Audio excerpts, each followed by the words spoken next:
بسم الله الرحمن الرحيم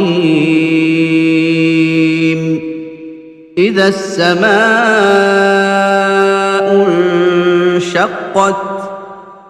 وأذنت لربها وحقت وإذا الأرض مدت وألقت ما فيها وتخلت وأذنت لربها وحقت يا أيها الإنسان إنك كادح إلى ربك كدحا فملاقيه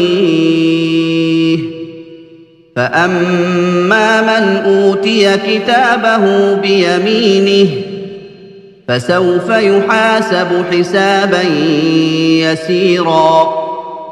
وينقلب إلى أهله مسرورا وأما من أوتي كتابه وراء ظهره فسوف يدعو ثبورا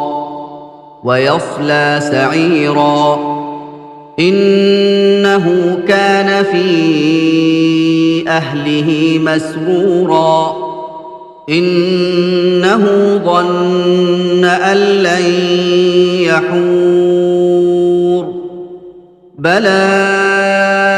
إن ربه كان به بصيرا فلا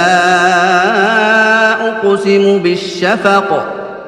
والليل وما وسق والقمر إذا اتسق لتركبن طبقا عن طبق فما لهم لا يؤمنون وإذا قرئ عليهم القرآن لا يسجدون بل الذين كفروا يكذبون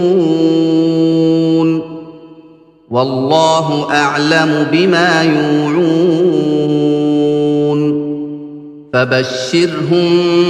بعذاب أليم إلا الذين آمنوا وعملوا الصالحات لهم أجر غير ممنون